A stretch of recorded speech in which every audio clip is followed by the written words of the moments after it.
12 people sat around a table worth more than most people earn in a lifetime. Crystal glasses. A chandelier older than the country. The laughter of people who have never worried about anything. Then the doorbell rang, and a woman no one expected walked through that door with two children who looked exactly like the man at the head of the table. She was not supposed to be there. She was not supposed to exist in this world anymore. 7 years ago, the billionaire at that table threw her away the night before he became CEO, chose a corner office over the woman who loved him, chose a shipping fortune over a waitress who had solved his $40 million problem over coffee refills. He did not know she was pregnant when she left. He did not know she spent 7 years raising his twins alone, working double shifts with swollen feet, choosing between groceries and electricity, sleeping 2 hours a night, building 6 healthcare clinics from nothing while he posed for magazine covers with the woman his mother picked for him. But here is what he really did not know. He did not know that his own mother was about to wage a war designed to destroy her. Fraudulent complaints to shut down her clinics, a manufactured custody case to steal her children, a $200 million scheme with his ex to erase her from existence. And he did not know that the waitress he discarded had become the one person powerful enough to burn his entire empire to the ground. This story will show you what happens when a woman who was told she was not good enough walks back into the room and proves she was always more than enough. This story carries 2 truths worth remembering. First, survival is not the same as living, and the walls you build to protect yourself can become the prison that keeps you from everything you actually want. Second, people can change, but only when the price of staying the same becomes higher than the cost of transformation. Words mean nothing. Consistent action over time means everything. If this story moved you, if you felt something real while listening, do me one small favor. Hit that subscribe button and turn on notifications so you never miss a story like this. Drop a comment and tell me, should Lisa have given Joseph a second chance? Or should she have chosen the man who never left?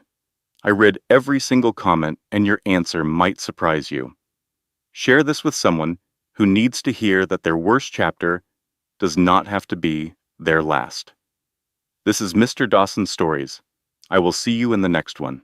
12 people sat around a dining table that cost more than most Americans earn in a year. Crystal glasses caught the light from a chandelier that had hung in the Gray estate for 4 generations. The laughter was easy. The wine was expensive. The conversation floated between stock portfolios and vacation homes and the particular concerns of people who had never once worried about making rent. It was Thanksgiving, the Gray family's annual gathering, invitation only, the kind of event where your last name determined whether you belonged and your net worth determined where you sat. Joseph Gray occupied the head of the table, 35 years old, jaw cut like it was designed in a boardroom, eyes the color of old money. He wore his authority the way other men wore cologne, lightly, but you noticed it the moment he entered a room. He was laughing at something his cousin had said when the doorbell rang. No one was expected. The guest list had been finalized weeks ago, every name accounted for, every seat assigned. A staff member moved toward the front entrance. Joseph did not look up from his wine glass. Why would he? This was his house, his family, his kingdom. Nothing unexpected happened here. The staff member opened the door. A woman stood on the threshold. She wore a navy blue dress. Simple, elegant, purchased with money she had earned herself. Her dark hair was pulled back from a face that carried the particular beauty of someone who had survived things that should have destroyed her. She was not alone. 2 children flanked her, a boy on her left, a girl on her right, both Both 6 years old, both watching the enormous house with expressions that mixed wonder with wariness. The boy had a jawline that did not belong on a child. The girl had eyes that were unmistakably, undeniably familiar. The staff member began his rehearsed greeting. "May I help you?" he started. The woman did not wait for him to finish. She stepped past him with the confidence of someone who had rehearsed this moment 1,000 times. Her heels struck the marble floor in a steady rhythm. Click, click, click. Each step carrying 7 years of silence toward the man who had created that silence. She walked toward the sounds of laughter and clinking crystal, toward the dining room where people who had everything celebrated having everything, toward the man who had once promised her forever and then chose a corner office instead. The twins kept pace beside her, small faces set with a determination they had inherited directly from the woman holding their hands. They did not know exactly what they were walking into, but they knew their mother, and they knew that when she walked with that particular set to her shoulders, something important was about to happen. Lisa Moore reached the dining room doorway. She paused for exactly 1 second, not from hesitation, from timing. She understood the power of an entrance. Then she stepped inside. The silence was immediate.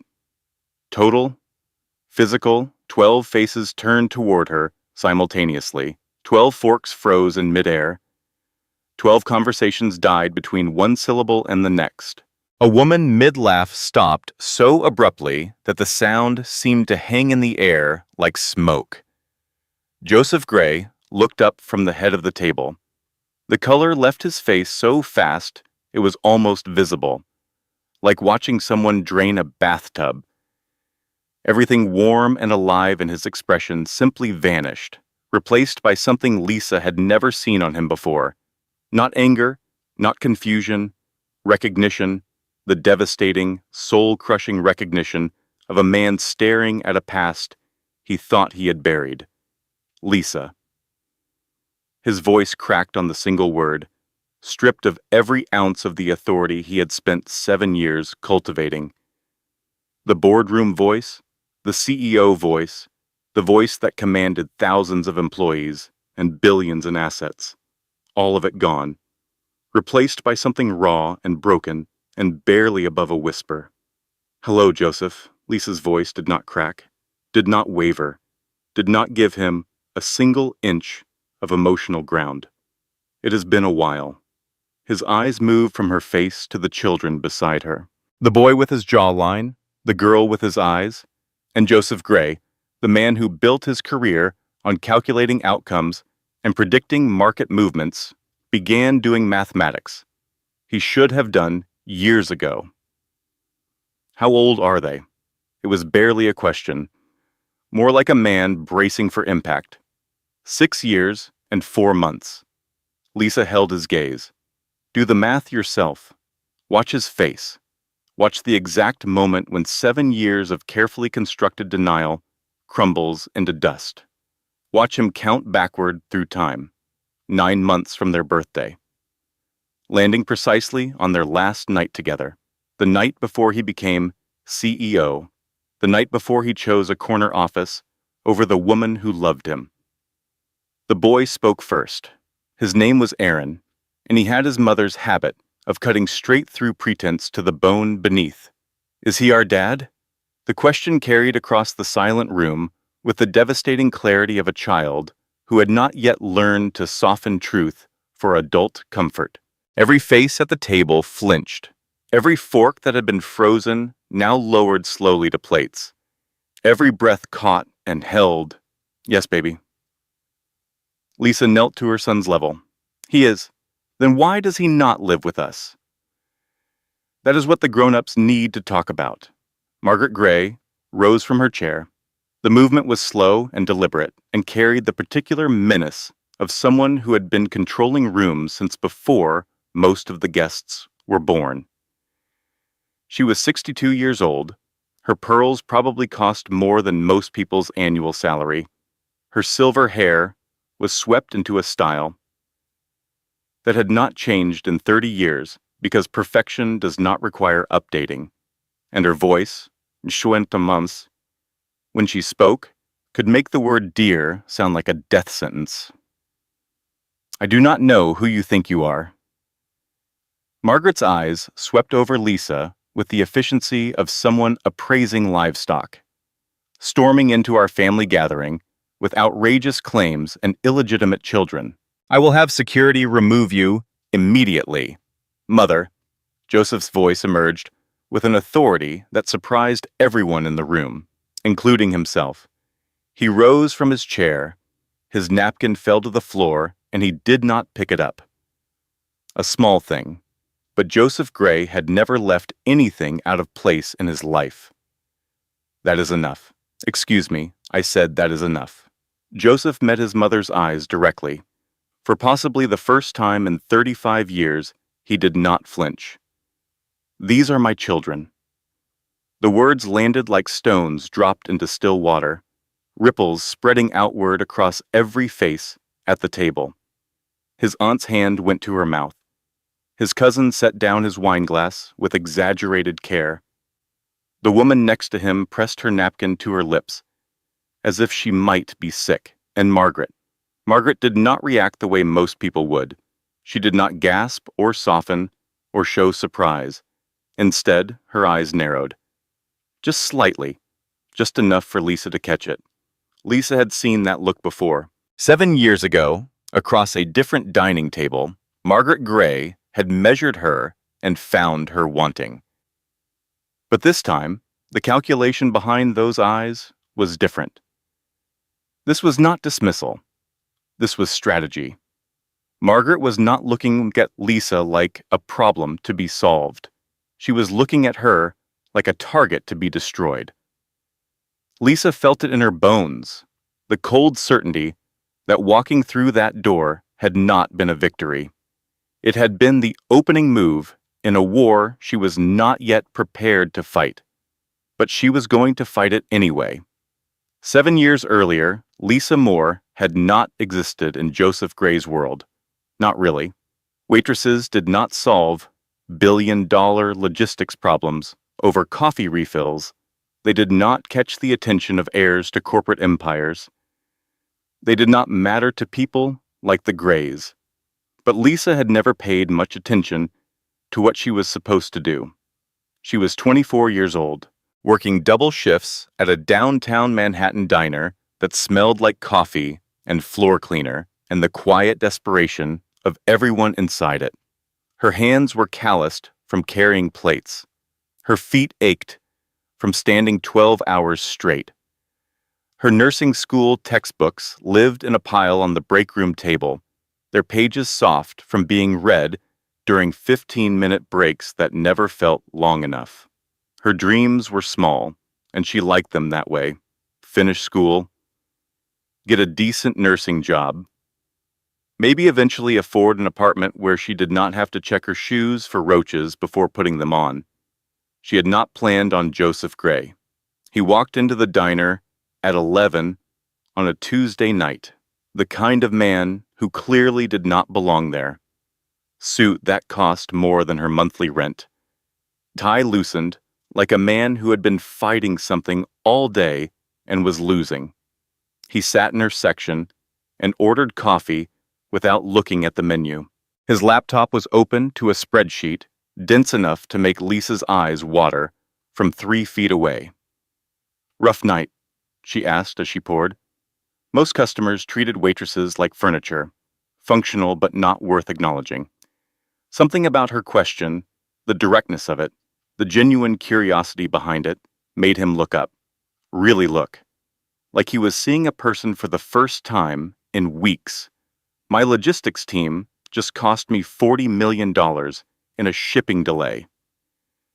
He did not know why he was telling her this. A stranger. A waitress. But the words came out anyway, carried by the particular exhaustion of a man surrounded by people who only told him what he wanted to hear. Everything routed through Seattle, and the port is backed up for 3 weeks. Lisa glanced at the spreadsheet on his laptop. She had worked the Portland docks one summer to pay for textbooks. 16-hour days loading cargo manifests, learning the language of ports and shipping lanes and transit times, because she was the kind of person who learned everything about whatever she touched. Why not route through Portland instead, she said. Port fees are lower. Transit time is almost the same. You lose maybe 2 days, but you skip the Seattle backlog entirely. Joseph stared at her. This waitress in a stained apron who had just casually solved a problem his entire logistics team had spent 2 weeks failing to crack. How do you know about port fees? I read. She refilled his coffee with the practiced efficiency of someone who had done it 10,000 times. And I worked the docks one summer. You learn things when you pay attention. She shrugged like this was ordinary, like she was ordinary. She was not. Joseph knew it from that moment. She was extraordinary, wrapped in the disguise of ordinary. And he became determined to unwrap every layer. He came back the next night, and the night after that, and the night after that. Each time staying a little longer, each time the conversations going a little deeper. Lisa resisted at first. Men like Joseph Gray did not pursue women like her without ulterior motives. There had to be an angle, a game, something she would eventually pay for. But Joseph was patient in ways she had not expected from someone with his background. He showed up consistently. He remembered details from previous conversations. He asked follow-up questions about her nursing courses. He was genuinely interested in her opinions, even when they challenged his own. "Why me? What should I?" she asked one night, 3 weeks into his visits. "You could have anyone. Probably already do. Why waste your time with a waitress who lives in a studio apartment and cannot afford to get her car fixed? Because you are real." Joseph said it simply. "Everyone in my world performs. They say what they think I want to hear. They agree with me, even when I am wrong. They see my family's money, and they become whatever they think will keep them close to it. But you..." He paused. "You told me I was an idiot for routing through Seattle without even knowing who I was. You challenged me on market assumptions over coffee refills. You treat me like a person instead of an opportunity. Do you know how rare that is?" Lisa studied him, looking for the lie, the hidden agenda, the angle. But all she found was a man who seemed genuinely lonely, despite being surrounded by people constantly. "I still cannot afford to fix my car," she said. "I can have someone look at it." "Absolutely not. I do not take charity. It would not be charity. It would be an excuse to see you again." That is the worst line I have ever heard. "Is it working?" She did not answer. But she did not say no either. Their relationship built slowly because Lisa demanded it that way. She refused his money, refused his offers to pay for her schooling, refused anything that would create a power imbalance between them. She kept working at the diner, kept attending night classes, kept building her own life, even as Joseph became an increasingly significant part of it. He learned to show up in ways that did not involve money. Cooking dinner at her tiny apartment because eating out always made her uncomfortable about who would pay. Studying beside her while she prepared for exams, listening to her dreams about healthcare administration, and actually remembering the details weeks later. 6 months in, he told her he loved her. They were sitting on the floor of her studio apartment, takeout containers scattered around them, some documentary about bridges playing on her ancient television. "I love you," he said, simply, like stating a fact. Lisa went very still.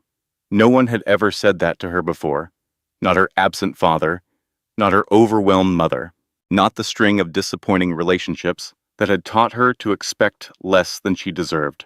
"I am not going anywhere," Joseph added. "Whatever happens, I am not going anywhere." She believed him.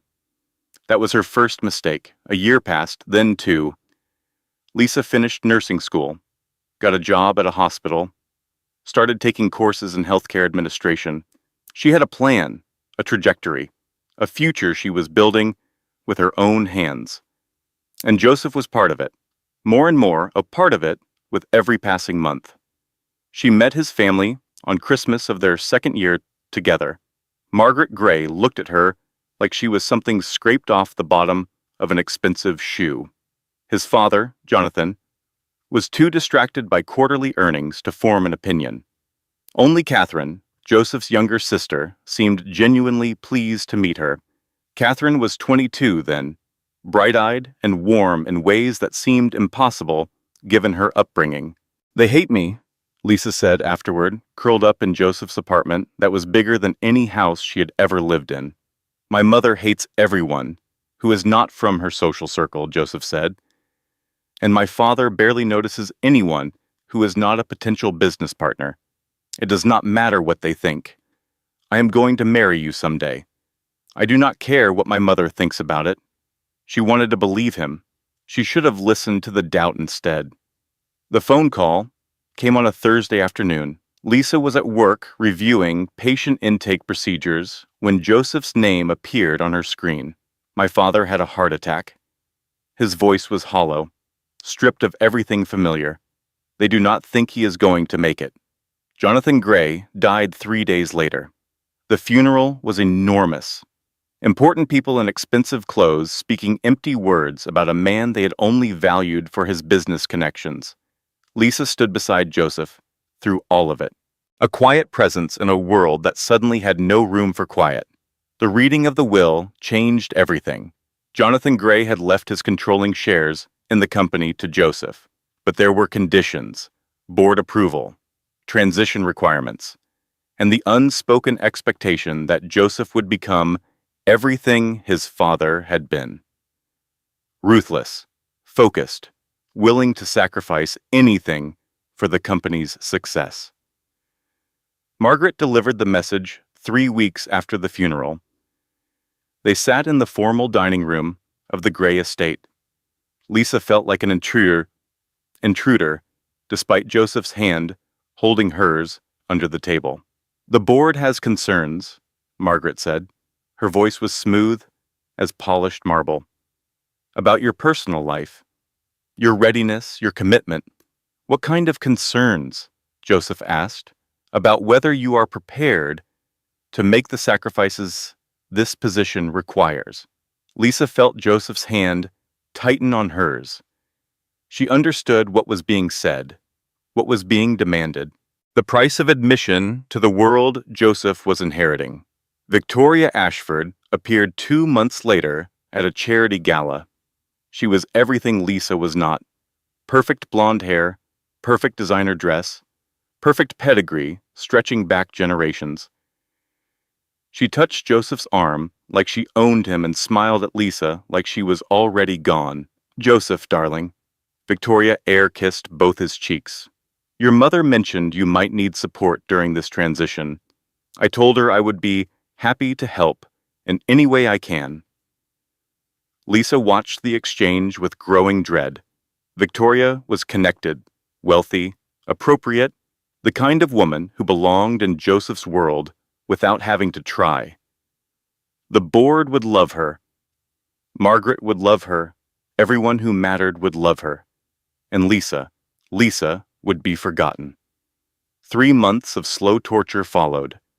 Victoria, appearing everywhere, at events, at dinners, in photographs that made their way into society pages, Joseph coming home later each night, his eyes going distant when Lisa talked about their future. The end came on a Friday night, 6 weeks before what would have been their 3rd anniversary. Joseph came through the door at 11. His expression was carefully blank in a way that sent ice down Lisa's spine. "We need to talk." 4 words. The 4 words that end everything. Lisa sat on the couch they had picked out together and watched the man she loved prepare to destroy her. "The board has made their decision," Joseph said. He would not meet her eyes. "They want me as CEO, effective immediately." "That is wonderful," Lisa said carefully. "There are conditions." "What conditions?" "They want me to marry Victoria Ashford." Silence. Each word a knife, each pause an eternity. Lisa felt the ground disappear beneath her. Not because she was surprised, she had watched this coming for months, but because hearing it out loud, hearing the man she loved confirm that she had been weighed against a corner office and found wanting, that was a different kind of devastation.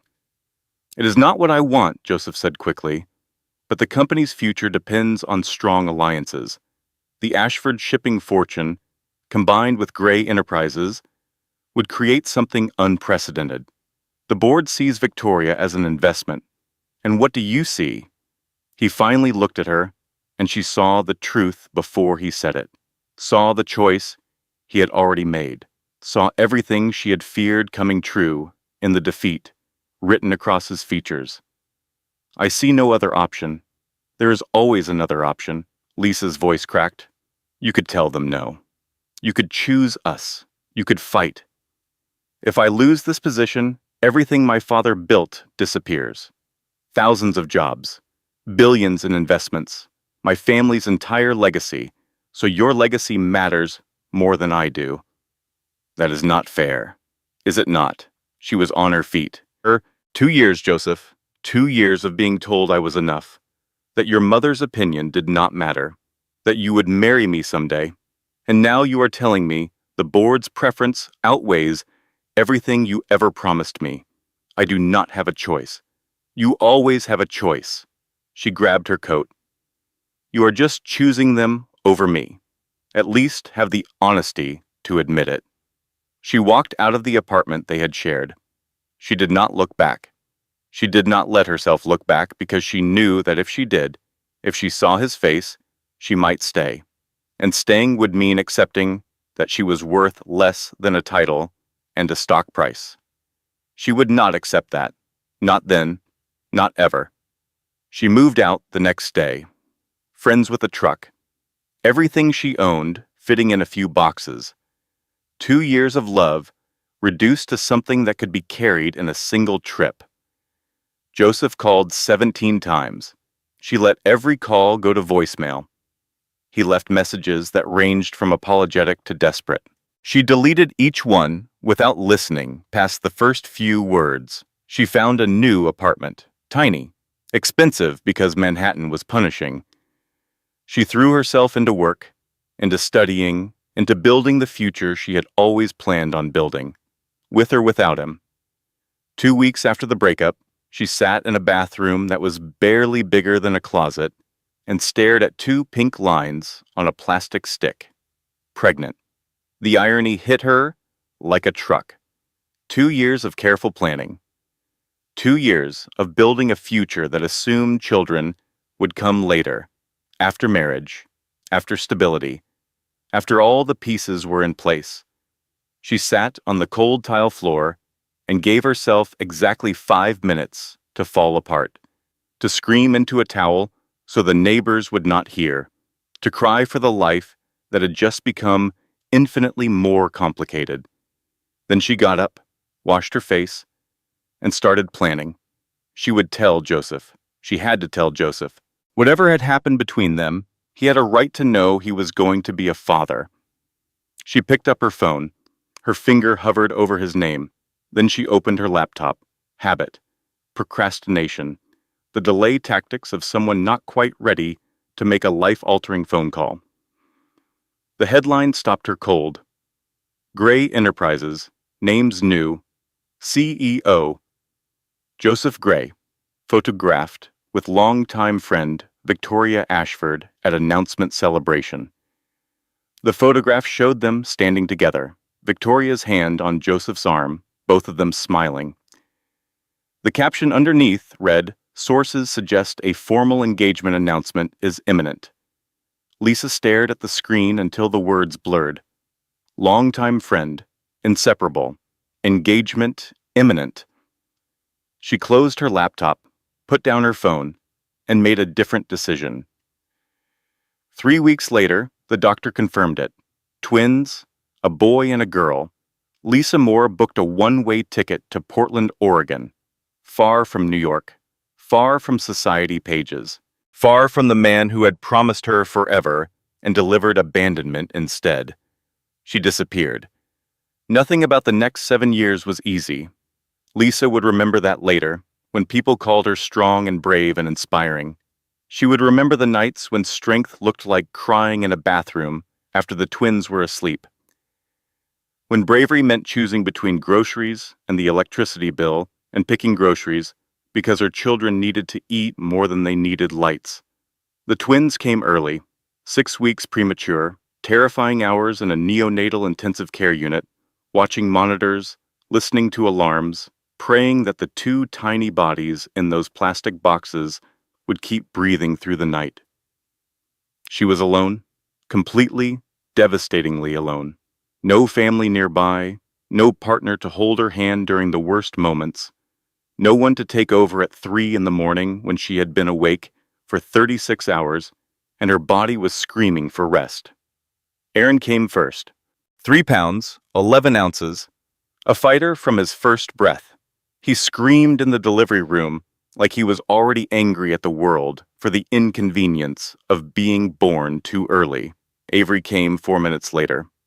Smaller, quieter. She did not cry immediately, and the silence stretched for 11 seconds that felt like 11 years before a small, indignant wail filled the room. They survived. Lisa survived. And slowly, impossibly, they all began to thrive. She graduated with her healthcare administration degree when the twins were 18 months old. She studied during their naps, during their feedings, during the 20-minute windows between one crisis and the next. She submitted her final paper at 4 in the morning, with Aaron asleep on her chest and Avery in a bouncer beside her desk. She got an entry-level job at a local clinic. Showed up early, left late, solved problems no one asked her to solve because that was who she was. The woman who saw inefficiencies the way other people saw furniture, obviously there, obviously fixable. Why was no one fixing them? She worked her way up through sheer determination and an inability to accept failure as an option. Entry level to supervisor in 14 months, supervisor to director in 2 years, director to running the entire clinic by the time the twins started preschool. By the time Aaron and Avery entered kindergarten, Lisa Moore ran 6 healthcare clinics across the Pacific Northwest. 83 employees, 4,000 patients served every month. A healthcare empire. Built from nothing by a woman who had been told she was not good enough for polite society. The irony was brutal, and she appreciated every ounce of it. She told the twins about their father eventually, a simplified version. A version designed to protect them from the ugliest truths while still giving them something to hold on to. Your father and I loved each other very much, she told them one evening. They were 4, old enough to notice that other children had 2 parents, young enough to still accept her explanations without too many follow-up questions. But sometimes, grown-ups make choices that hurt other grown-ups. He does not know about you. Someday, when you are older, we will talk about why. Aaron had accepted this with the quiet intensity he brought to everything. He nodded once, processed the information, and filed it away in whatever organizational system existed inside his remarkable mind. Avery had more questions. Why does he not know about us? Does he not want to know? Would he like us if he met us? Lisa held her daughter and answered as honestly as she could without breaking. He would love you if he met you. Any person would love you. The reason he does not know is complicated, and it is about me and him, not about you. You are not the reason for any of this. They grew. Aaron developed his father's analytical mind and his mother's stubborn refusal to accept easy answers. He became obsessed with buildings and bridges and the engineering principles that kept massive structures from falling down. By 5, he could explain load-bearing walls, By 6, he was designing model bridges out of popsicle sticks that could hold 40 times their own weight. Avery grew into her emotional intelligence like it was a language she had been born speaking. She could read a room before she could read a book. She knew when her mother was pretending to be fine. She knew when Aaron was upset, but refusing to say so. She started writing stories at 4, fantasy epics about dragon queens and magical kingdoms, dictated to Lisa, and later typed on a second-hand laptop with keys that stuck. They were extraordinary, both of them. And Lisa had built them. Not alone, because the village of childcare workers and teachers and neighbors who helped along the way deserved their credit, but predominantly alone. Through force of will and love so fierce, it sometimes scared her. Derek Hale entered their lives when the twins were 4. He became Lisa's business partner when she expanded from 3 clinics to 6. A divorced father with a daughter of his own, he understood the particular exhaustion of building a career while raising a child without a partner. He showed up on time. He followed through on promises. He remembered details about the twins, about Lisa's schedule, about the small things that most people overlooked. He fell in love with Lisa gradually, and he knew it, and he said nothing, because he understood that Lisa was not ready. That the walls she had built around herself were there for reasons he could not fully comprehend, but absolutely respected. He showed up anyway, consistently, without expectation, without pressure, without the particular neediness that characterized most of the men who tried to get close to her. He was the man who never left. And that, in Lisa's world, was the most remarkable thing a person could be. Then came the newspaper article that changed everything. It was a Tuesday morning. The twins were eating breakfast with the seriousness of diplomats negotiating a treaty. Lisa was drinking coffee and scanning headlines on her phone. A habit, a way of staying connected to a world beyond clinic schedules and bedtime routines. Joseph Gray considering Senate run. Sources say announcement imminent.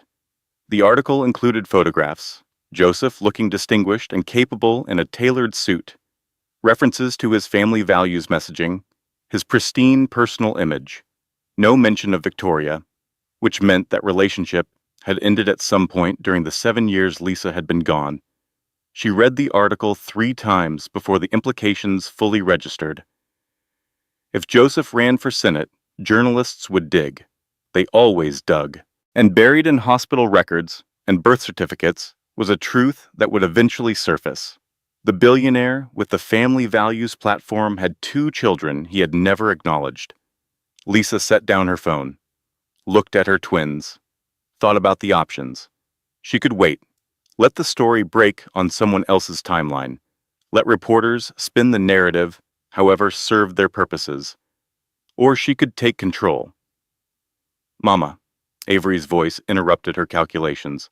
"Why are you making that face?" "What face, sweetheart?" "The thinking face," Aaron supplied. "The one you make when something big is happening." Lisa looked at her children. 6 years old, smart and resilient, and completely unaware that their lives were about to change fundamentally. "Nothing bad is happening," she said carefully, "but I think it is time we took a trip." "Where?" Aaron asked. "New York, to meet some people who should have known about you a long time ago." The twins exchanged one of their silent looks. The communication that happened in spaces beyond words developed over 6 years of shared existence. "Are they nice people?" Avery asked. "We are about to find out, sweetheart. We are about to find it out." She booked 2 plane tickets that afternoon, first class, a small extravagance she had promised herself years ago when first class had seemed as distant as the moon. Now it was simply practical.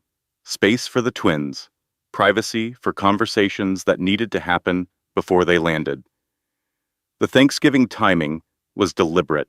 Maximum impact, maximum witnesses, maximum pressure on Joseph to behave well in front of his family. She had done her research. The annual Gray family Thanksgiving dinner was legendary in society circles, invitation only, the kind of event where appearances mattered more than authenticity. Perfect.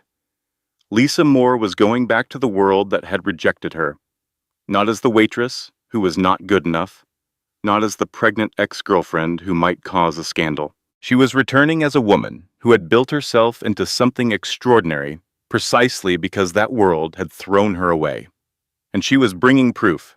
Now, before I take you inside that dining room, before I show you what happened after the silence broke and the real war began, I want to pause for a moment and talk about something bigger than Lisa and Joseph. Because here's the truth about this story. It is not just about a billionaire and a waitress. It is about a question that every single person faces at some point in their life. What do you do when the people who are supposed to love you decide you are not enough? Do you disappear? Do you accept their verdict? Do you spend the rest of your life trying to prove them wrong? Or do you build something so undeniable that their opinion becomes irrelevant? Lisa built. And what she built was about to shake the Gray family to its foundation. The private conversation happened in Joseph's study, a room that smelled like leather and old books and expensive scotch, and the particular loneliness of a man who had collected things instead of connections for 7 years. Catherine had taken the twins to the library. Aaron immediately began evaluating the structural integrity of the bookshelves. Avery started narrating an elaborate story about the stuffed owl on the mantelpiece. They were fine. Children were adaptable in ways adults forgot to be. Margaret had been banished to the dining room over her furious protests. Joseph had overridden her with a voice Lisa had never heard from him before. A voice that suggested the man she had known and the man standing before her might not be entirely the same person, but that remained to be seen. Lisa stood in front of the floor-to-ceiling window and watched the estate's manicured grounds disappear into darkness. Joseph sat in a leather chair across the room, close enough to talk, far enough to establish that whatever intimacy they had once shared was dead. 6 years, Joseph finally said. His voice was hollow. You kept them from me for 6 years. I kept them safe, Lisa corrected. There is a difference. Safe from what? From me. I would never hurt them. You hurt me. Lisa turned from the window. Her voice was steady, despite the earthquake happening inside her chest. You chose your mother's approval and the board's preferences over our future together. You announced your engagement to Victoria before I had even finished moving out. You made it abundantly clear that I was disposable. Why would I trust you with my children when I could not trust you with my heart? I was not engaged to Victoria. Joseph's hands gripped the arms of his chair. That was a misunderstanding. The press assumed because you were photographed together constantly, because your mother told everyone who would listen that a formal announcement was imminent, because you let them believe whatever served your purposes without once reaching out to correct the narrative. I tried to call you. You would not answer. And what would you have said if I had answered? Lisa stepped closer. That you were sorry. That you still loved me. That you were going to leave Victoria and walk away from everything for the waitress who was not appropriate enough for your family. We both know that is not what would have happened, Joseph. You would have apologized, made excuses, explained why the situation was complicated, and then you would have gone right back to the life you chose. Joseph's head dropped into his hands, the posture of a man confronting the accumulated weight of his own failures. I did not know you were pregnant, he said quietly. Would that have changed anything? Yes. He looked up. His eyes were wet. Yes, it would have changed everything. I would have chosen you. I would have chosen them. Lisa studied him, searched for the performance, the corporate polish, the rehearsed sincerity she expected from a man who negotiated billion-dollar deals for a living. She found something unexpected instead. What she found looked uncomfortably like genuine devastation. Words are easy, Joseph. I learned that the hard way. You told me you loved me. You told me you would marry me someday. You told me your mother's opinion did not matter. And the moment things got difficult, you folded. I know. He said it simply, without defense, without excuse. I have spent 7 years understanding exactly how badly I failed. 3 years of therapy, 3 years of examining why I was the kind of man who let other people make his decisions for him. Victoria and I ended 4 years ago. It was never real. She was a strategic alliance, pretending to be a relationship.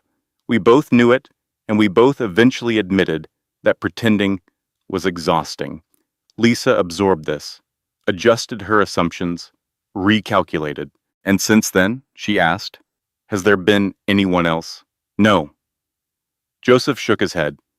The only woman I ever actually loved walked out of my life because I was too weak to fight for her. That tends to make everything else feel pointless. This was not the conversation Lisa had prepared for. She had expected defensiveness. Corporate Joseph, the man with the angle and the strategy and the polished response. Instead, she was getting something raw. It did not make what he had done acceptable. Nothing could make it acceptable, but it complicated the simple narrative she had been telling herself for 7 years. You want to be their father, she said finally. Fine. Here are my terms. Show up. Keep showing up. Prove that you can prioritize them over board meetings and political campaigns and whatever else demands your attention. I am not offering forgiveness. I am not offering reconciliation. I am offering you the chance to prove you deserve to know your own children. That is all. I will do whatever it takes. We will see. She turned toward the door. And Joseph, one more thing. Whatever this becomes, whatever you prove or fail to prove, understand something clearly. I am not the waitress you left behind. I run 6 healthcare clinics and employ 83 people. I raised 2 extraordinary children without a single dollar of help from anyone. Your mother's approval, the board's opinion, whatever pressure gets applied, none of it scares me anymore. I have survived harder things than the Gray family. She opened the door, stepped into the hallway, and walked directly into Margaret Gray. The older woman was waiting. The hallway was empty. No witnesses, no audience, just Margaret and Lisa and the particular cruelty of a woman who had been wielding power as a weapon for 40 years. Margaret's voice dropped to something barely above a whisper, the kind of quiet that is more threatening than any shout. You think you accomplished something tonight. Margaret's eyes were cold, calculating. Let me tell you what you actually did. You gave me a target. The last woman who tried to leverage my son lost her career, her apartment, her credit score. She moved to a different state and changed her name. And she did not have children I could petition for custody of. Margaret leaned closer, close enough that Lisa could smell her perfume, something expensive and floral that probably cost more than Lisa's car payment. You have no idea what I am capable of. Enjoy your little moment, dear. Savor it, because I promise you, it will not last. She stepped back, smiled, the kind of smile that has nothing to do with warmth and everything to do with warning. Lisa walked to her car on legs she could not feel. She helped the twins into their seats with hands that would not stop trembling. She buckled seatbelts and checked mirrors and performed all the mechanical functions of a mother on autopilot, while her mind raced through the implications of what had just happened. She had come here to take control of a narrative, to give her children the chance to know their father on her terms. Instead, she had walked into a war. She drove 2 blocks from the Gray estate, pulled to the curb, pressed her forehead against the steering wheel, and cried, not from sadness, from fear. Pure, primal, bone-deep fear. The kind of fear that comes when you realize that the person threatening you has the resources and the ruthlessness and the complete absence of conscience required to follow through. Margaret Gray was not bluffing. Lisa knew that with absolute certainty. Whatever Margaret was planning, it would be surgical, calculated, designed to destroy not just Lisa, but everything she had built. She sat there for 3 minutes. Let the fear wash through her. Let it peak and crest and begin to recede. Then she wiped her face, checked her makeup in the mirror, looked at her sleeping children in the back seat. I did not build everything I have just to let that woman take it from me, she whispered. She put the car in drive and headed back to the hotel. Tomorrow she would begin preparing for whatever came next. The next 2 weeks established patterns that would determine everything that followed. Joseph called the twins every night at 7. Lisa supervised from the next room, close enough to intervene if the conversation went wrong, but far enough to give the children space to form their own opinions. The calls went smoothly, better than Lisa expected. Joseph was careful with his words, patient with Aaron's skepticism, genuinely delighted by Avery's openness. He asked real questions and remembered the answers. He learned that Aaron was obsessed with the engineering principles behind bridges and skyscrapers. He learned that Avery was writing what she described as a very important novel about a dragon queen named Thornfire who loses her kingdom and has to build a new one from scratch. Avery had explained the entire plot during their third phone call. Joseph had listened for 20 minutes without interrupting, asking thoughtful questions about character motivation and plot structure. Lisa, listening from the hallway, had been reluctantly impressed. "Can you take us on a ship sometime?" Aaron asked during the fourth call. His voice was carefully casual, but Lisa could hear the hope underneath. Joseph had been describing the container ships that Gray Enterprises used for global shipping, and Aaron was transfixed. Joseph looked through the phone screen at Lisa, a question in his eyes. "Maybe someday," Lisa said. "Not yes. Not no. All she could offer right now." The first in-person visit happened 2 weeks after Thanksgiving. Joseph flew to Portland, checked into a hotel, texted Lisa that he had arrived. They met at a park near Lisa's house. Neutral territory, public space. Lisa had mapped every exit in advance, old habits from a woman who had learned to always have an escape route. But nothing went wrong. Joseph arrived 15 minutes early. Lisa watched from her car as he paced near the entrance, checking his phone, obviously nervous. The man who commanded boardrooms and testified before congressional committees without breaking a sweat was visibly terrified of 2 6-year-olds. Good, Lisa thought. He should be terrified. This matters more than any deal he has ever made. The twins spotted him first. "There he is," Avery pointed. "He looks nervous." "He probably is," Lisa admitted. "Why would meeting us be scary?" Aaron asked. "Because he wants you to like him, and he knows he has a lot to make up for." They walked toward Joseph together. Lisa stayed slightly behind the twins, letting them set the pace. "Him." Joseph's voice was careful. "Thank you for meeting me. You came all the way from New York," Avery observed. "That is far." "Not that far," Joseph smiled. "Just a few hours on a plane."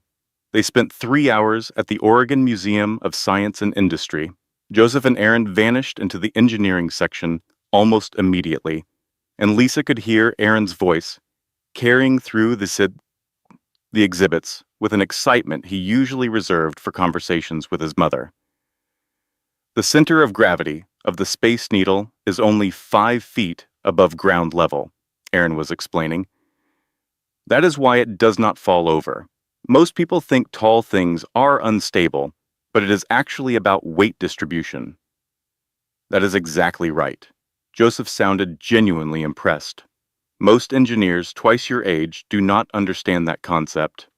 Most people do not pay attention.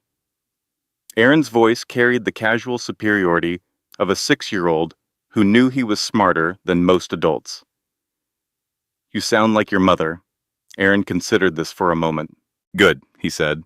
"My mama is the smartest person I know." Lisa followed with Avery, who narrated elaborate stories about every exhibit they passed. "That dinosaur looks sad," Avery observed in front of a Tyrannosaurus Rex skeleton. "I think it misses its family." "Dinosaurs probably did have families," Lisa agreed. "Like we are trying to have now," Avery said. "A family, with Joseph in it." Lisa's heart clenched. "Yes, baby, like we are trying to do." Afterward, Joseph sat beside Lisa on a park bench while the twins played on a nearby climbing structure, close enough to talk, far enough to maintain the distance Lisa required. "You did an amazing job with them," Joseph said. "I know I keep saying that, but I cannot get over how incredible they are." "I know. I am sorry I was not there. Sorry does not give you back the 2 a.m. feedings or the NICU or the first steps. Sorry is just a word, Joseph. I need more than words." He nodded, accepted this, did not push for more than she was willing to give. What Lisa did not mention was that Derek Hale was sitting in his car in the parking lot. He had driven her here. He had offered to stay nearby in case things went wrong. He had watched through the windshield as Joseph Gray walked into the museum with his children, and he had said nothing. But Lisa had seen the way his jaw tightened. 3 months of consistent presence.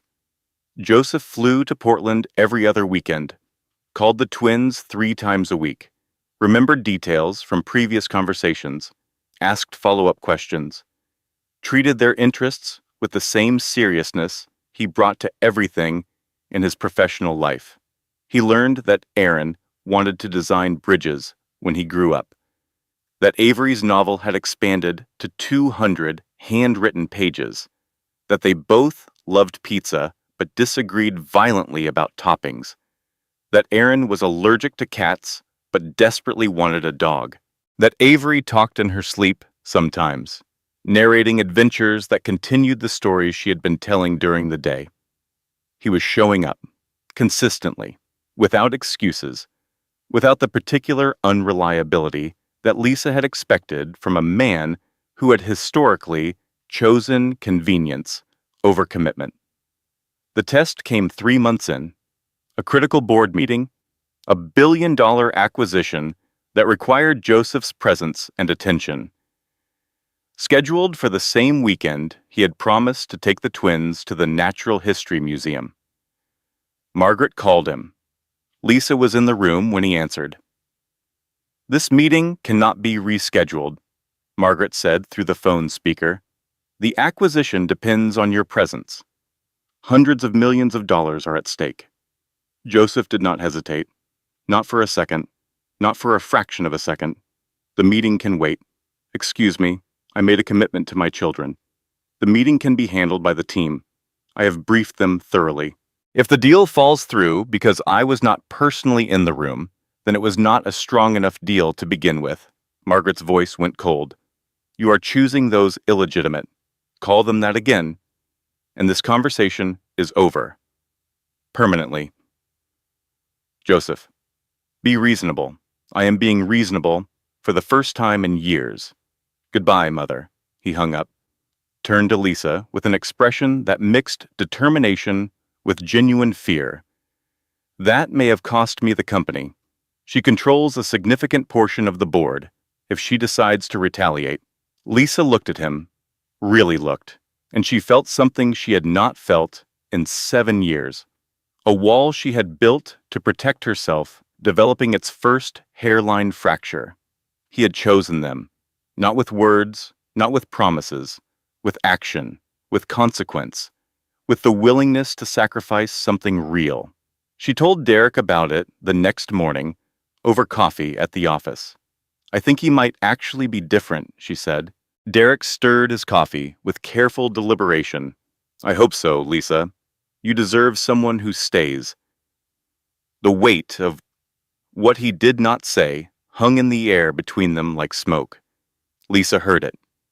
She knew what Derek felt. she had known for over a year, but she was not ready to address it, and he was too decent to force the issue. The weekend at the museum was everything Lisa had been afraid to hope for.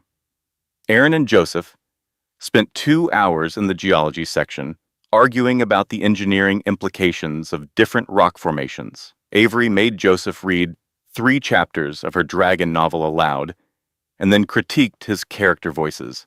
Lisa watched from across the room and allowed herself, for the first time in 7 years, to think the word family without flinching. She should not have relaxed. Monday morning, 6:45 a.m. Lisa pulled into the parking lot of her flagship clinic, coffee in one hand, her mind already running through the day's patient schedule. 2 people were waiting at the front door, a man and a woman, both in the business attire, both holding clipboards, both wearing the particular expression of government officials who were not there to ask questions, but to deliver verdicts. Lisa Moore, the woman said, State Health Division, we are here regarding an anonymous complaint filed against your facilities. Allegations of billing fraud, unsafe patient practices, and regulatory violations across all 6 of your clinics. Lisa's coffee went cold in her hand. Your accounts have been frozen pending investigation. All patient intake is suspended effective immediately. We will need access to your records for the past 3 years. Her accounts. Frozen. 6 clinics. 83 employees who depended on her for their paychecks. 7 years of work, of sacrifice, of sleeping 2 hours a night, and skipping meals and choosing her career over everything else. Because her children needed a mother who could provide for them. Paralyzed. Overnight, by an anonymous complaint.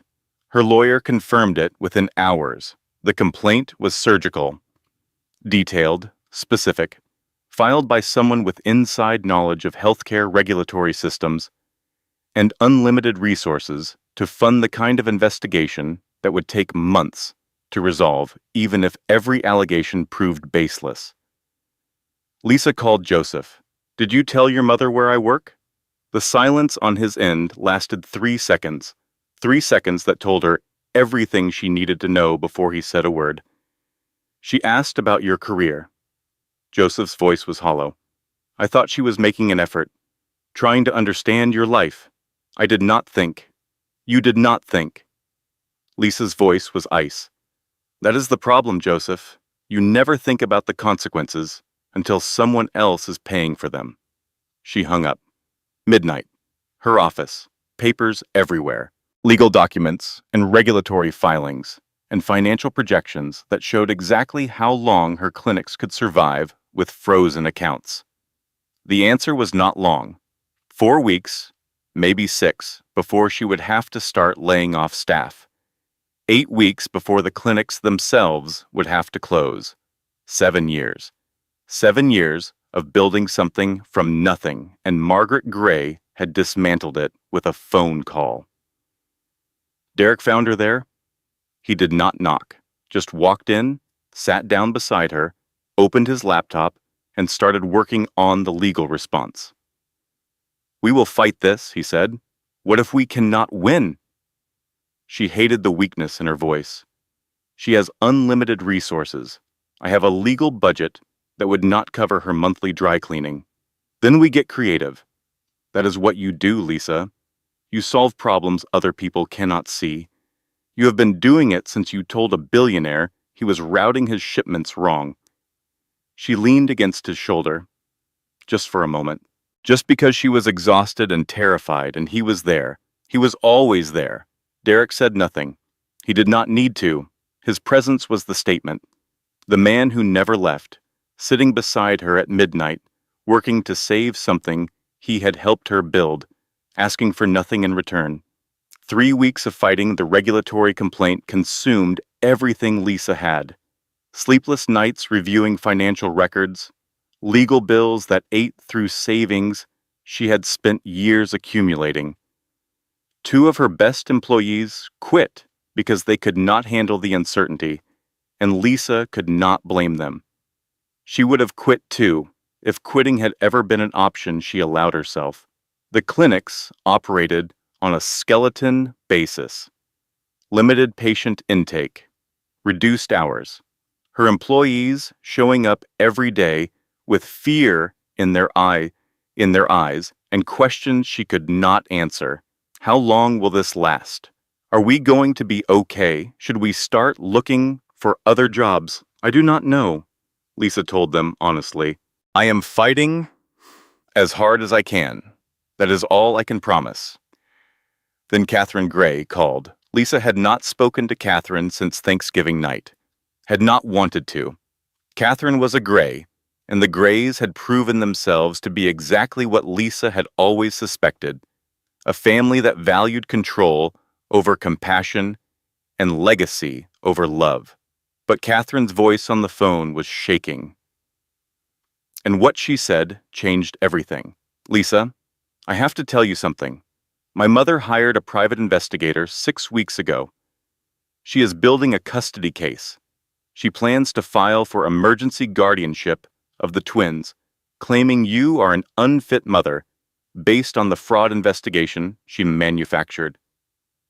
Lisa sat down slowly, the words processing one at a time. Private investigator, custody case, emergency guardianship, unfit mother. She created the complaint so she could use it to take my children. Yes, Catherine's voice cracked. And there is more. Victoria Ashford is helping her. Victoria has a clause in a prenuptial agreement. If she marries Joseph within a certain contractual window, she receives $200 million. My mother promised to deliver Joseph back to Victoria if Victoria helped eliminate you from the picture. $200 million. That was the price tag on Lisa's destruction. That was what her life and her children's lives were worth to these people.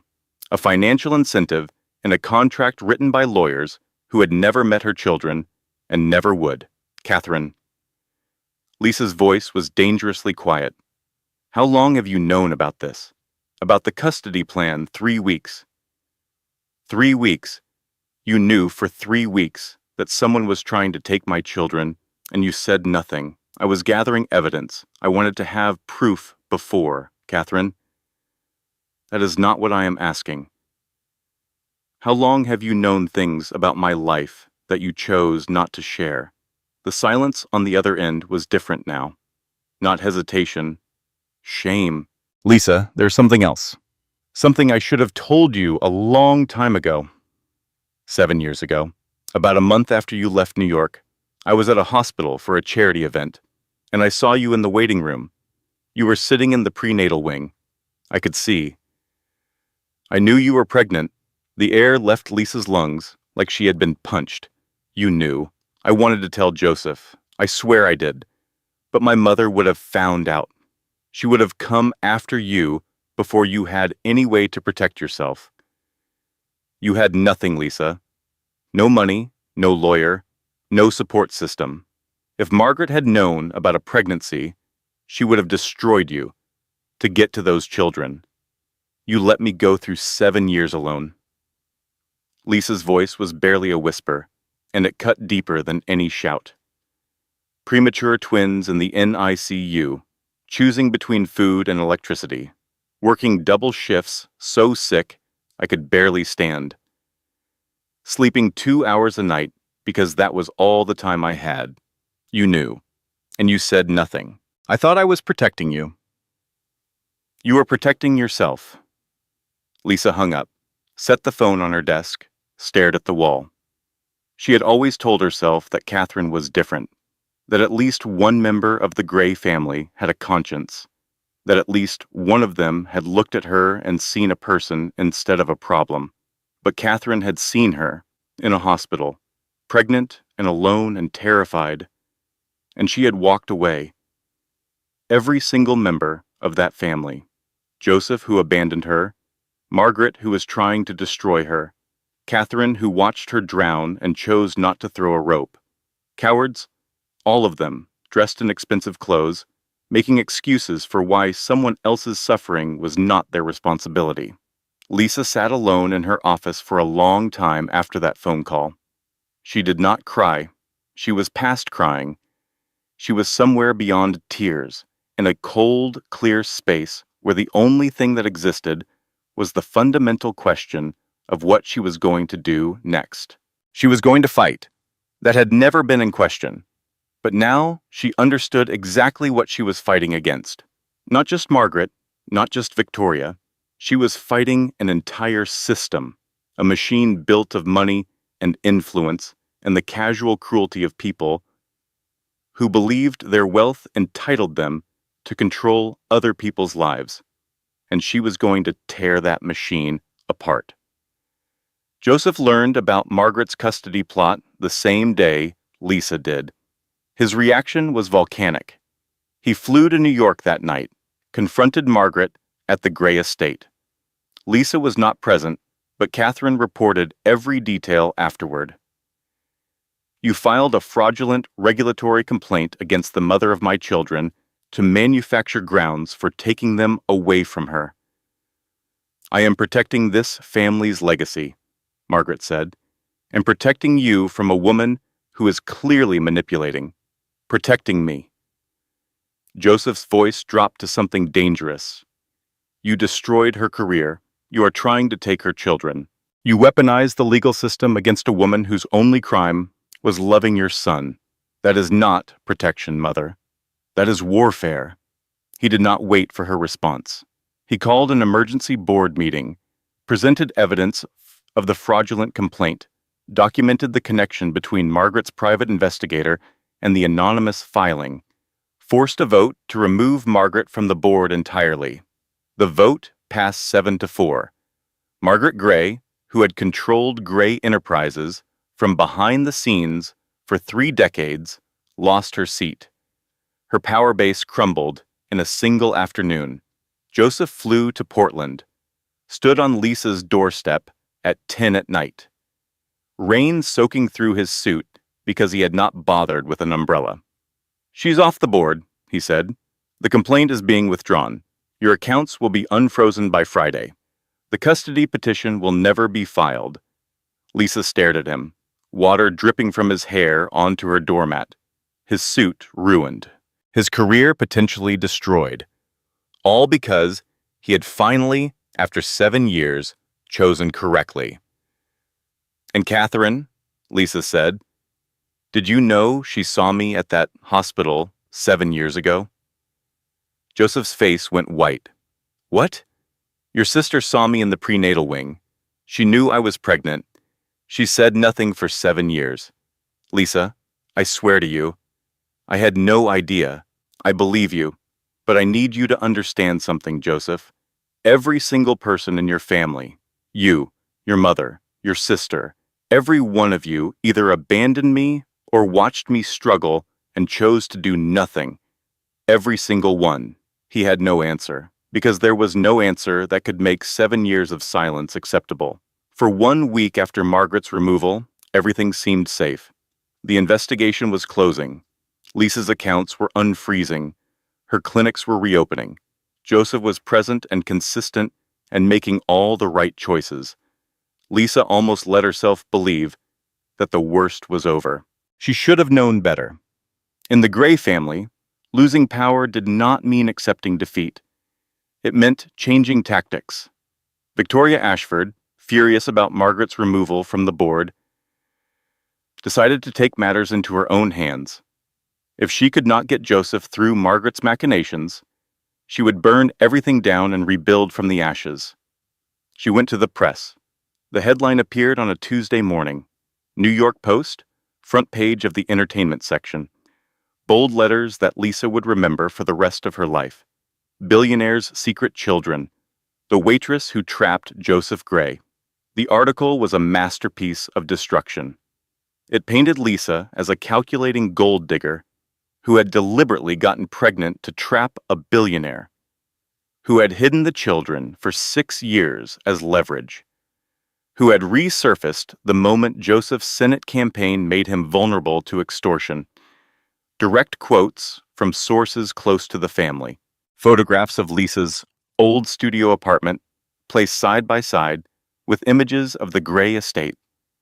A narrative so carefully constructed that it almost sounded true. Almost. If you did not know the real story. If you did not know that every single claim in it was a lie designed to protect a $200 million prenup clause. The story went viral. Millions of views within hours. Comment sections filling with the particular cruelty that the internet reserves for women who are perceived to have stepped above their station. Gold digger, trap queen, how original of her, getting pregnant by a billionaire. Lisa's clinic, website, crashed. Not from supporters, from people posting threats and insults. Her receptionist quit that afternoon, unable to handle the phone calls from strangers demanding to know if their healthcare provider was a fraud. Then the catastrophes came, one after another, like dominoes falling. The first was financial. Lisa's largest donor, a healthcare foundation that provided 40% of her operating budget, pulled their funding. The phone call lasted 90 seconds.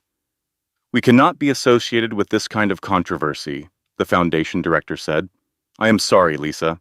Our board's decision is final." Half her operating budget. Gone. In the time it took to have a conversation shorter than most coffee orders. The second catastrophe hit closer to home. Aaron came home from school on the first day after the article went viral, quieter than usual. He did not eat dinner. He did not show Lisa his latest bridge design. He went to his room and closed the door. Not slammed, closed. Which was worse because Aaron only got quiet when something was truly wrong. Day 2, he asked a question over breakfast that made Lisa's blood run cold. "Mama, what does gold digger mean?" "Where did you hear that word?" Lisa asked carefully. "School." Day 3, Aaron locked his bedroom door. Lisa knocked, called his name, got nothing but silence. She finally used a pin to pop the lock, a skill she had learned during the twins' toddler years when Avery had locked herself in the bathroom 3 times in 1 week. Aaron was sitting on his bed. A school iPad open in front of him. The article on the screen, every word, every photograph, every comment. A classmate's parent had shared it in a group chat. Their kid had seen it, shown it to Aaron at recess. He looked up at his mother, 6 years old, his father's jaw, his mother's eyes, and he asked the question that would haunt Lisa for the rest of her life. "Did you trap him, Mama? Is that why he did not want us?" Lisa's knees buckled. She caught herself on the doorframe, held herself upright through sheer force of will, because collapsing in front of her son would confirm every fear his question contained. "No, baby. No, that is not what happened." "Then why does the article say?" "Because sometimes people lie to hurt other people." Lisa knelt beside his bed, took his hands, looked into eyes that were the same shape and color as the man who had broken her heart. "The person who wrote that article wanted to hurt me, but the truth, the real truth, is that your father and I loved each other, and you and Avery were made from that love. Nothing anyone writes in any article, anywhere, changes that."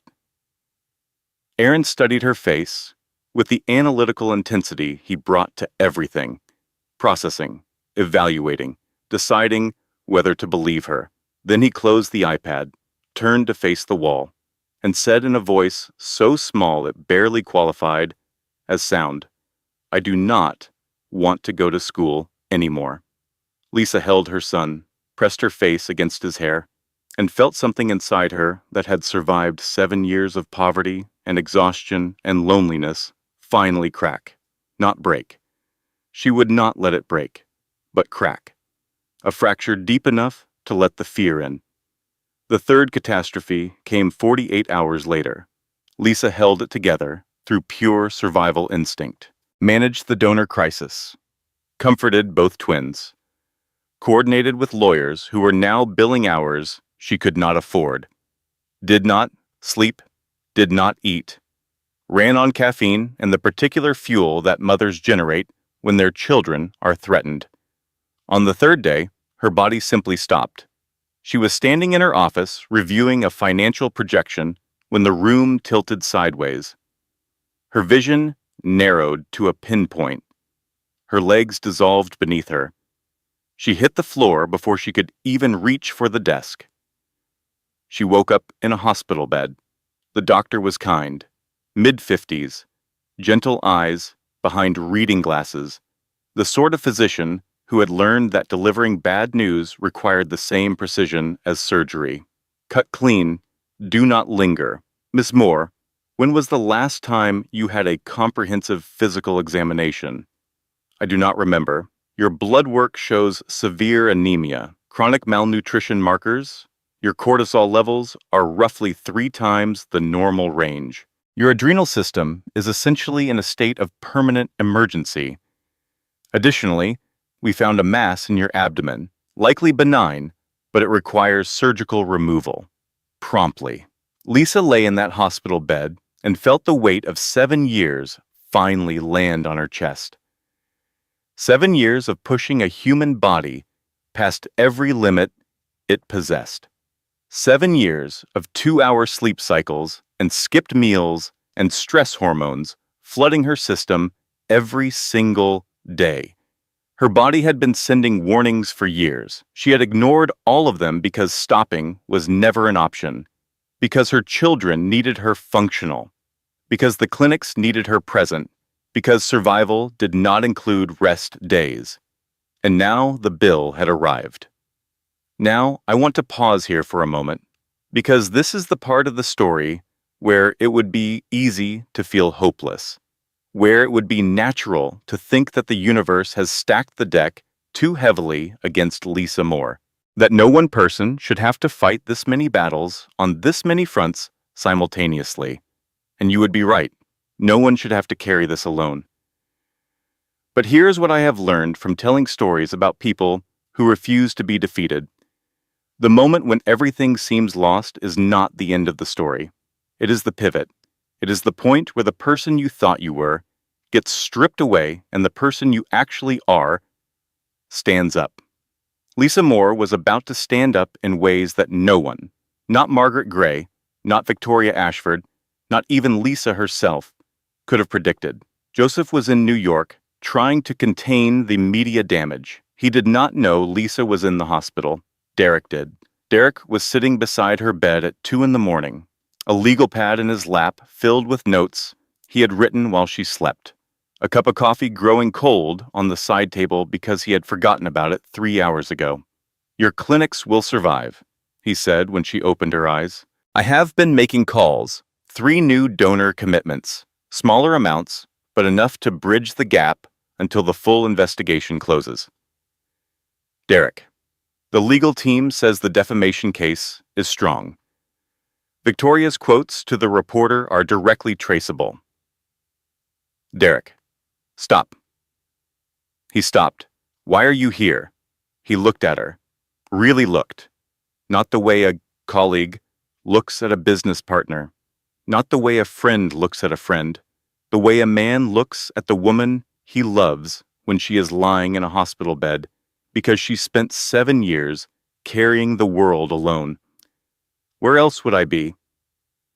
Lisa. He set down the legal pad. "I need to tell you something, and the timing is terrible, and I know that. But if your body is telling you that you have been carrying too much alone for too long, then maybe it is time someone said this out loud." He leaned forward. "I love you. I have loved you for 3 years. I have never said it because you were not ready, and I would rather be your friend forever than make you uncomfortable for 1 second. But you are lying in a hospital bed because you spent 7 years proving you do not need anyone. And I am sitting here because I need you to know that you do not have to prove that anymore. Not to me. Derek, I am not asking for anything. I am not asking you to choose me. I am telling you that whatever happens, with Joseph, with the clinics, with any of this, I am here. I've been here for 3 years.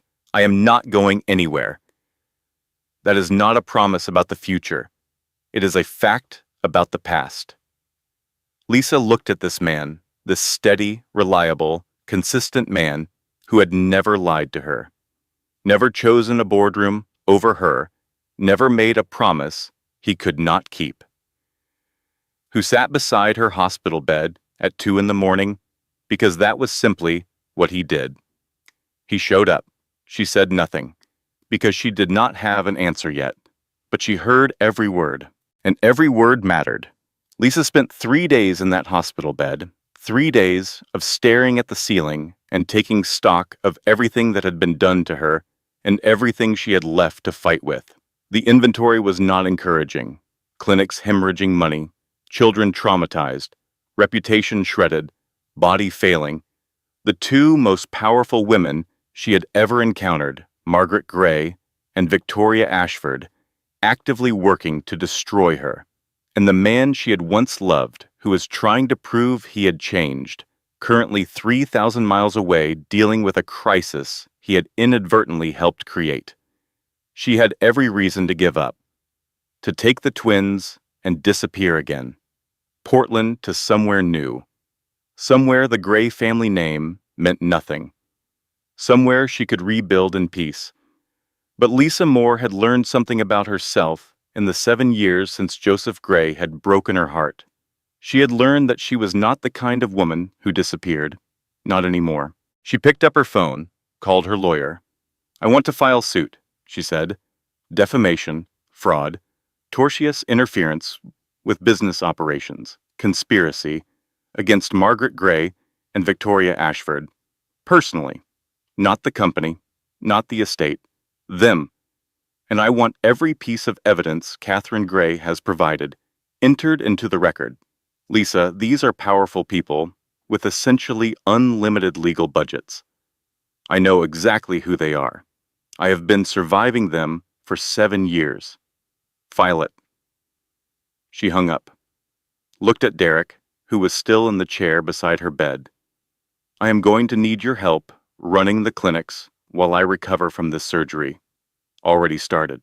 And Derek, what you said the other night. You do not have to respond to that. Not now. Not ever. I know. But I want you to know I heard every word, and it matters more than I can tell you right now." He nodded, accepted this without pushing, because that was who Derek Hale was.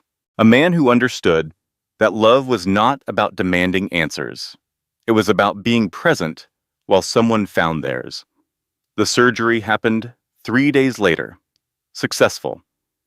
The mass was benign, but the doctor's words echoed long after the anesthesia wore off. "You cannot continue living in survival mode, Ms. Moore. Your body has been running on emergency reserves for years. If you do not make fundamental changes to how you handle stress and self-care, the next crisis your body creates may not be benign." While Lisa recovered, her legal team went to work.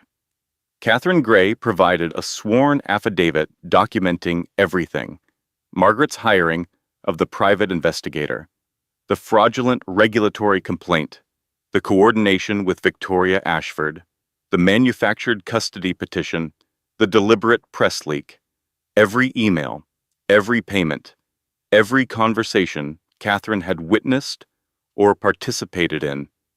Catherine also testified to her own failures. The hospital waiting room 7 years ago. The pregnant woman she recognized and walked away from. The 7 years of silence she had maintained because courage was harder than complicity.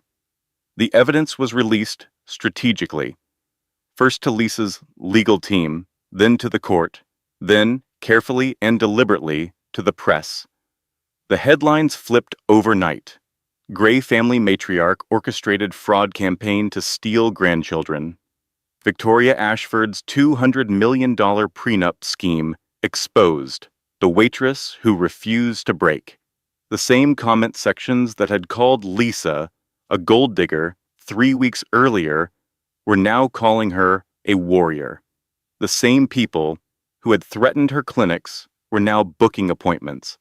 The narrative had not just shifted, it had reversed completely. Joseph was subpoenaed to testify against his own mother. He did not fight it, did not negotiate for a sealed proceeding or a private settlement, did not ask his lawyers to find a way around it. He walked into a public courtroom, sat in the witness chair, and looked across the room at the woman who had controlled his life for 35 years. "Did your mother instruct you to end your relationship with Lisa Moore 7 years ago?" the attorney asked. "She made it clear that Lisa was unacceptable, that the board would not approve my CEO appointment if I maintained the relationship. And you complied." "Yes," Joseph's voice broke on the word. "To my everlasting shame, I complied. I chose a corner office over the woman I loved, and she paid for my cowardice for 7 years. Did your mother subsequently orchestrate a fraudulent regulatory complaint against Ms. Moore's healthcare clinics?" "Yes." "Did she manufacture grounds for a custody petition designed to remove your children from their mother's care?" "Yes." "Did she coordinate with Victoria Ashford to plant a defamatory story in the press?" "Yes." Each answer landed like a hammer. Each yes stripped away another layer of Margaret Gray's carefully constructed power. She sat motionless through all of it. Pearls still expensive, spine still straight. But the invisible force that had controlled boardrooms and shaped family decisions for decades was visibly leaving her body. Joseph's testimony had consequences beyond the courtroom. Gray Enterprises stock dropped 38% in 2 days. The board called an emergency session. The vote was swift and decisive. Joseph Gray was removed as CEO. 7-3. The company his father had built, the empire he had chosen over Lisa 7 years ago, the legacy that was supposed to justify every sacrifice he had made, gone. He called Lisa from the parking lot of Gray Enterprises headquarters, the building he had first entered at 18 years old, the building he would never enter again as anything more than a visitor. "The board removed me," he said. Lisa was quiet for a moment. "How do you feel?" He thought about it. Really thought about it. Not the way a CEO processes market data, but the way a man processes the loss of something he had built his entire identity around. "Free," he said, and he meant it. 7 years ago, Joseph Gray had chosen an empire over the woman he loved. Now he had lost that empire because he had finally chosen correctly. The thing he had sacrificed Lisa for, the thing that was supposed to be worth the destruction of the only real relationship he had ever had, was gone. And the only emotion he could find beneath the shock was relief. The universe collects its debts, and sometimes the payment schedule has a poetry to it that feels almost intentional. The court ruling came down 3 weeks later. Every count against Margaret Gray. Guilty, defamation, fraud, conspiracy, tortious interference with business operations. $15 million in damages awarded to Lisa Moore, personally, against Victoria Ashford, guilty on all counts. The prenup voided entirely. The $200 million clause exposed as the foundation of a criminal conspiracy. Victoria left the courtroom with nothing. No money, no social standing, no connections. The woman who had dismissed Lisa with a single glance at a charity gala was now the subject of the very scandal she had tried to create. Margaret walked out of the courthouse alone, no son beside her, no grandchildren to claim, no board seat to return to, no allies remaining. The woman who had destroyed careers with a phone call discovered that her phone no longer rang. She moved to a smaller property upstate. Catherine called once a month. Margaret never answered. She would spend her remaining years in the particular prison reserved for people who controlled everything and ended up with nothing. No redemption arc, no reconciliation scene, just silence and expensive furniture in empty rooms. Victoria disappeared from New York society within weeks, changed her number, deleted her social media, relocated to a mid-sized city where nobody recognized her name. The appropriate woman from the appropriate family discovered that appropriateness was worthless when the truth was on the table. 2 weeks after the verdict, Lisa received an invitation to speak at a regional healthcare leadership conference. 500 attendees. She almost declined. The surgery recovery was still fresh. The media attention still overwhelming. Derek convinced her to go. "Those people need to see you standing," he said. She walked onto that stage, 500 faces looking up at her, some with admiration, some with curiosity, some with the particular expression of people who had read tabloids and were waiting to see if the real person matched the headline. Lisa did not talk about the lawsuit, did not talk about Joseph, did not talk about Margaret or Victoria or any of it. 7 years ago, she said, I was a waitress with a nursing school textbook and a positive pregnancy test. I had no money, no support, no plan except survival. And I built 6 clinics that serve 4,000 patients every month. Not because I am special, because I showed up every single day when no one was watching, when no one was helping, when every rational reason said quit. She paused. Let the silence work. 3 months ago, someone tried to take all of that away from me. They filed false complaints. They planted stories. They tried to use my children as leverage. They assumed that because I came from nothing, I could be reduced to nothing. Her voice did not waver. They were wrong, not because I had money or connections or a famous last name. They were wrong because you cannot destroy something that was built by a woman who already survived the worst thing that could happen to her and decided to keep going anyway. She looked out at the audience. If you are in this room and you have ever been told you are not good enough, not polished enough, not connected enough, not appropriate enough for someone else's world, I need you to hear me. Their opinion of you is not your destiny. Your response to their opinion is, build something they cannot tear down. Then let them try. 500 people stood. The ovation lasted 2 full minutes. The video spread across social media within hours. The woman the internet had called a gold digger was now being called something very different. A fighter, a builder, a queen who earned her crown the hard way. Lisa recovered. Slowly, the surgery was successful. The mass was benign, but the lesson it carried was permanent. She could not keep treating her body like a machine that did not require maintenance. She restructured everything, delegated responsibilities she had hoarded for years, hired an operations director to handle the daily management she had been doing herself, started sleeping more than 4 hours, started eating meals that were not consumed standing up between patient consultations. Let Derek handle the business side when she needed to rest without treating it as a personal failure. She learned, slowly and with considerable resistance, that accepting help was not the same as admitting weakness, that needing people was not the same as being unable to function without them, that strength and vulnerability could exist in the same body, the same heart, the same breath.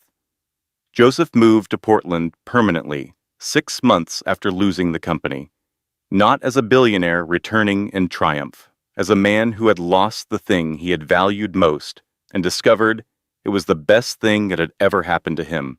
He transferred what remained of his business responsibilities to Catherine, who stepped into the CEO role with a precision and emotional intelligence that neither her father nor her brother had ever managed.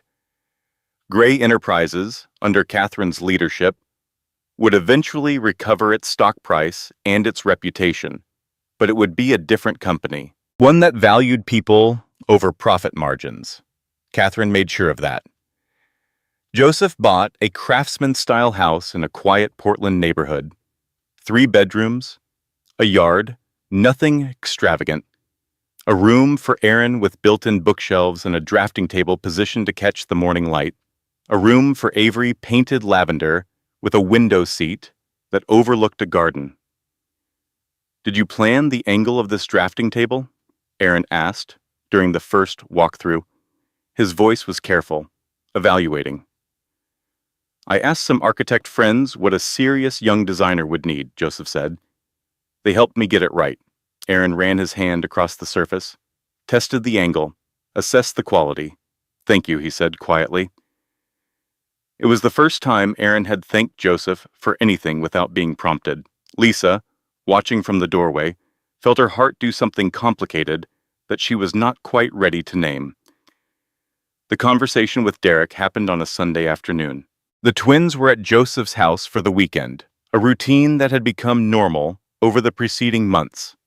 Lisa and Derek were at the office working on an expansion proposal. "Lisa," Derek said.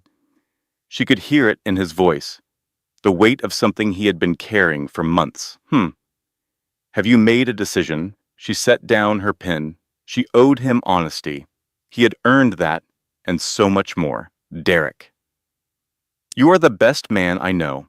She said it directly because that was what he deserved. Not hedging, not softening. Direct truth from one person to another. "You have been more consistent, more present, more reliable than anyone in my entire life. You showed up when he did not. You stayed when it was hard. You loved me without ever once asking for anything in return. I hear a but coming. It is not a but. It is a truth I wish were different. You deserve someone whose whole heart is available, not someone giving you what is left over after someone else broke it. You think I would be getting leftovers? I think you would be getting a woman who chose you because you were safe. And you deserve better than that, Derek. You deserve someone who chooses you because you set her on fire, not because you are the man who will never hurt her. You deserve your own Lisa Moore, not a version of her that is too damaged to love the complicated way." Derek was quiet for a long time, long enough that Lisa could hear the building's ventilation system humming, long enough that the silence became its own kind of communication. "You are choosing him," Derek said finally. "I am choosing to try. With the full knowledge that it might destroy me again, but I would rather take that risk than spend the rest of my life wondering what if. And I would rather be honest with you than pretend I can offer something I cannot. He better not waste it. If he does, I will not need a second lesson." Derek stood, pulled her into a hug that lasted exactly long enough to say everything that words could not carry. "I am still your business partner," he said into her hair. "I am counting on that, and if he ever hurts you, you will be the second to know, right after my lawyer." He laughed. It almost sounded genuine, almost. Close enough that she could pretend it was. He walked out of the office, and Lisa watched him go and felt the particular grief of hurting a good person in order to be honest. It did not feel noble.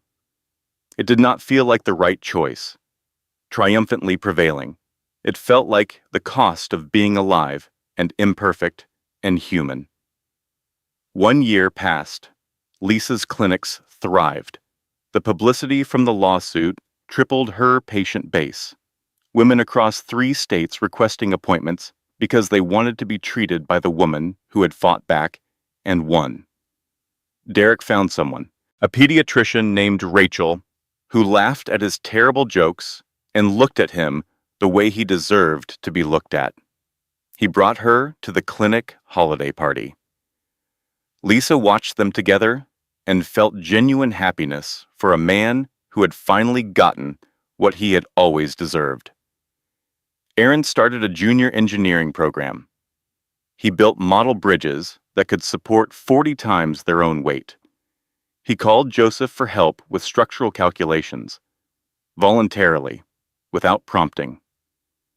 The conversations lasted hours. Avery published her first short story in a children's literary magazine, a fantasy about a dragon queen who lost her kingdom and built a new one from the ground up. The dedication page read, "For my mom, who did it first." Catherine ran Gray Enterprises with steady hands and a clear conscience. She and Lisa talked every Sunday. The relationship was genuine, but it carried a scar that both of them could feel. Catherine's 7 years of silence was forgiven. It was not forgotten. Some fractures heal completely. Others just stop hurting. The proposal happened on an ordinary Thursday evening. Nothing special about the day. No anniversary, no milestone, just a kitchen with dinner dishes in the sink, and Avery's manuscript pages scattered across the table, and Aaron's latest bridge model drying on the counter. Joseph got down on one knee. The twins appeared from behind the kitchen island with matching grins they had been suppressing for approximately 72 hours. 7 years ago, Joseph said, I made the worst mistake of my life. I chose a corner office over the woman who loved me. I lost you. I lost them. And then I lost the company I chose instead of you. And I discovered that losing it was the best thing that ever happened to me. Lisa was crying. She did not try to stop it. You gave me a chance I did not deserve, Joseph continued. You let me prove that I could be different. You let me become the father I should have been from the start. Will you let me spend the rest of my life making sure you never regret it? Say yes, Mama. Avery could not contain herself another second. We held a vote, and it was unanimous. 2-0, Aaron confirmed. Dad recused himself from his own proposal. He said it would be a conflict of interest. Lisa laughed through her tears. The sound surprised her. Joy and grief and relief and the particular emotion that comes when something you thought was permanently broken turns out to have been healing all along. Yes, she said. The ring was simple, elegant, nothing like what a billionaire would have chosen. Perfect for what a man who had lost everything and found what actually mattered would give. The wedding happened 6 months later. Small, 50 guests. In the backyard of the house that had become their home. Purple flowers everywhere, because Avery had declared this a non-negotiable condition. And Lisa had learned long ago that negotiating with Avery on matters of aesthetic vision was a losing proposition. An archway designed by Aaron, engineered to withstand what he described as a Category 3 hurricane, because structural integrity matters, even at weddings. Lisa's mother came from the small town where Lisa had grown up, met her grandchildren for the first time, cried through the entire ceremony. And half of the reception, Derek and Rachel sat in the third row, his arm around her shoulders, a man who had found his own happy ending with someone who chose him because he set her on fire, not because he was safe. Catherine gave a toast that was equal parts laughter and tears. She talked about second chances and the courage to speak up and the particular strength required to admit when you have been wrong. Clinic staff, school friends, neighbors who had watched Lisa build her empire one impossible day at a time. The community she had created when she had nothing but determination and 2 small children who needed her to be everything. No one from the Gray family except Catherine, no Margaret, no board members, no society photographers, just people who had chosen to be there, people who had stayed. Lisa's vows were simple. I spent 7 years learning how to survive without you, she said. Now I am choosing to live with you. I am choosing trust over walls, risk over safety. I am choosing you. Not because I need you, because I want you, and I am choosing this family. Every complicated, imperfect, hard-won piece of it. Joseph's vows matched hers in simplicity. "I do not deserve this," he said. "I know that. You know that. Everyone standing in this yard knows that. But you taught me something I spent 35 years and $1 billion failing to learn. The only thing worth having is something you cannot buy. So I am not promising you wealth or status or any of the things I used to think mattered. I am promising you Tuesday nights and Saturday mornings and every ordinary moment in between. I am promising to stay." Aaron leaned toward his sister. "This is very romantic," he whispered, "and also very gross." "I like it," Avery whispered back. "It is like the ending of my book. Except there are no dragons." "There could be dragons," Joseph said, because he had been listening. "No dragons," Lisa said. But her smile said she had not entirely ruled it out. 10 years after the wedding, Lisa stood on the porch of their home and watched the sunset paint the sky in shades of orange and purple. Joseph brought her a glass of wine. There was gray at his temples now, lines around his eyes, but the way he looked at her had not changed since that dining room doorway. Aaron was at MIT, 16 years old and already designing structures that his professors called visionary. He had built a pedestrian bridge for his school campus that the city actually constructed. He still called his father for help with structural calculations. Still protected his mother, like it was his first and most important job. Avery had published her first novel at 17, The Dragon Queen's Second Kingdom, a fantasy epic about a queen who loses everything and builds a new kingdom from the ashes of the old one. The dedication page read, "For the mother who built a kingdom from nothing, and the father who burned his down to earn his way into hers." Derek and Rachel had a daughter. He and Lisa still ran the clinic network together. 14 facilities now across 4 states. He never told anyone about what had passed between them in that hospital room. Some things belonged to the people who lived them. Catherine ran Gray Enterprises with a steady hand, rebuilt its reputation, transformed its culture. She called Lisa every Sunday. She never fully forgave herself for 7 years of silence, but she used that guilt to fuel a life dedicated to speaking up when it mattered. Margaret Gray died 4 years after the trial. Alone in her upstate property, a stroke in the night with no one to call for help. Catherine arranged the funeral. Joseph did not attend. The obituary listed her accomplishments, board positions, charitable foundations, society accolades. It did not mention grandchildren, did not mention Lisa, did not mention the choices that had emptied her house of everyone who might have cared. Victoria Ashford vanished from public life entirely. Last known address was a rental apartment in a mid-sized city where no one recognized her name. The $200 million woman living a life worth nothing to anyone, including herself. "Any regrets?" Joseph asked, standing beside Lisa on the porch. The question he asked occasionally, checking in, making sure. Lisa considered it with the seriousness it deserved, the way she always did. "I regret the years we lost," she said. "The years you were not there for the twins. The years I spent surviving instead of living. Those were hard years. Necessary, but hard. And the rest." Lisa turned to look at this man, the one who had destroyed her, the one who had lost everything to earn his way back, the one who had proved through years of consistent and unglamorous and deeply ordinary presence that people could change if they were willing to pay the price. The rest was worth every scar. He pulled her close.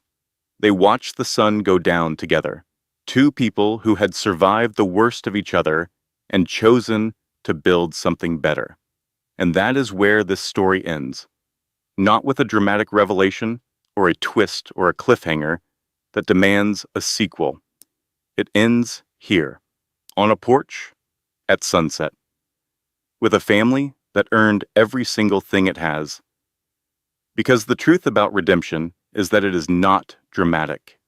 It is not a single moment of transformation.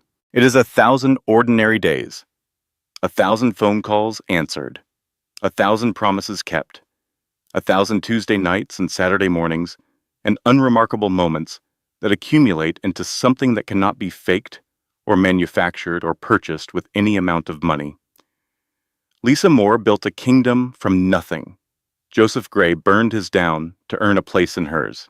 Their children grew up knowing that people are complicated, that good people make terrible mistakes, that terrible mistakes do not have to define entire lives. And that love, real love, the kind that survives betrayal and rebuilds from rubble and outlasts the people who tried to destroy it, that love is always worth the risk. If this story has taught you anything, I hope it is this. Your worst chapter does not have to be your last chapter. The people who counted you out do not get to write your ending. And the walls you built to protect yourself may have kept you safe, but they may also be keeping you from the life you actually want. It takes courage to let those walls down. It takes even more courage to let someone back in after they have hurt you. And it takes the most courage of all to look at a person who failed you and say, I see who you are now, and I am willing to try. Lisa tried, Joseph earned it, and together they built something that neither of them could have built alone. A life that was not perfect, but a life that was theirs. That is the end. The door is closed. The story is complete. And on the other side of that closed door is a family that fought for every single thing it has and won. This content was carefully researched, developed, and manually edited by our team to deliver meaningful stories with valuable life lessons. Every narrative is crafted to entertain, inspire, and empower our audience. We believe that great stories can change lives, and we are committed to bringing you content that matters. Thank you for being part of our community.